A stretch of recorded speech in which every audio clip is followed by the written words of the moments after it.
has launched one of the more interesting smartphones this year with the Vivo V27 Pro. There are many things to be excited about, from the brand new MediaTek Dimensity 8200 processor to a whopping 50MP selfie camera. Let's get started. Right from the start, we have to talk about one of the signature features of this phone: the fact that its color changes in bright sunlight. How this works is that the paint on the phone reacts to UV light and the hue becomes darker. In our testing, we were able to notice slight changes in color when using the phone outdoors versus indoors. If you want to see the colors truly change, we suggest using a UV flashlight if you have one. The back of the phone feels nice to hold with a textured fingerprint resistant back, which makes it a lot less slippery than other phones with glass backs.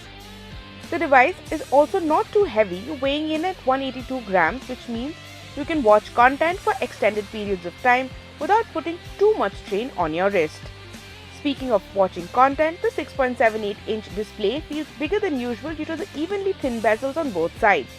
The 120Hz refresh rate in fact adds to the smooth viewing experience, and we found the image quality to be crisp and vibrant.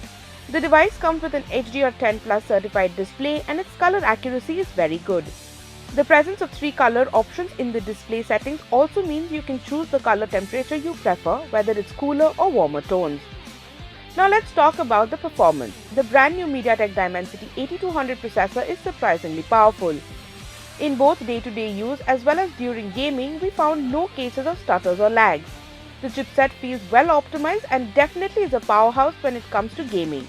We tested it and played games like Subway Surfer, Free Fire and Minecraft and found no frame drops or heating issues. What's remarkable is that the phone itself hasn't been marketed as a gaming phone, but still holds up in terms of performance and cooling. The Vivo V27 Pro uses Android 13 with its proprietary FunTouch OS version 13. The software is extremely customizable, with the app drawer also having an expandable recommended apps category. If you are someone who likes customizing the look of the apps on your phone and like to play around with the color scheme, you will be happy with the software installed. The device is powered by a 4600 mAh battery, which is a bit disappointing as the previous V25 Pro had a larger battery housed in a smaller phone. But having said that, the battery life of the phone is still incredible. Using the phone consistently for listening to music and playing games, we did not have to charge it till the end of the day. The battery optimization through the software and hardware is extremely impressive. The phone supports 66 watt of flash charge, but comes with an even more impressive 80-watt flash charger. So while the Vivo V27 Pro would not be able to use this completely, the phone still charges extremely fast. In our testing, we found that we were able to charge the phone from single digits to all the way full in less than an hour. This is very impressive for a phone that is not a flagship model. Now let's talk about the camera, because in our use we found this to be one of the best selfie cameras we have used this year. But before we get to that, let's first talk about the camera holistically. The camera uses a Sony IMX766V sensor that has been specially customized for Vivo.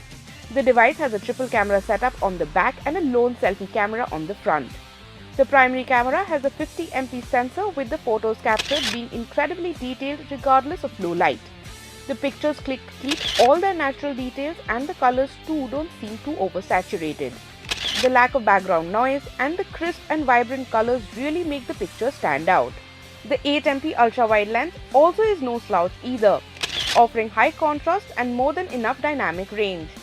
While the detailing isn't as great as the main camera, the camera app doesn't over-sharpen the image, so the pictures still have a natural feel to them. Coming to the 2MP macro camera, the shots are quite good. The only problem we found with taking close-up shots was that you had to be at an exact distance from the subject being photographed to get good enough detail. The pictures don't seem to be consistent, with some capturing breathtaking detail while others seem to be unable to capture color properly. There's also a special feature for Indian audiences, as the phone ships with a specialized LUT for wedding photography. For those who do not know, LUT stands for Lookup Table, which transforms color values to better highlight photos depending on the situation. This is done to minimize touching up photos in post-production. The Vivo V27 Pro comes with a specialized LUT for Indian weddings in portrait mode, where the photos being captured can highlight reds, pastel colors or neutral colors depending on the setting. Considering the amount of photos that are clicked at a wedding, we think this is a great addition. The device supports shooting 4K videos at 60 FPS with the primary and ultra-wide camera supporting stabilization. The main camera captures videos with a lot of detail and no noise. Finally, we have to talk about the MVP of the camera, the 50MP front-facing lens. The level of detail and sharpness is unparalleled and even give flagship phones that are more than double its price a run for their money. If you are someone who uploads a lot of selfies onto social media, we think this is the phone for you. Priced at Rs 37,999, the phone is an amazing all-rounder. If you're looking for a phone with a budget under 40,000, we cannot recommend the Vivo V27 Pro enough.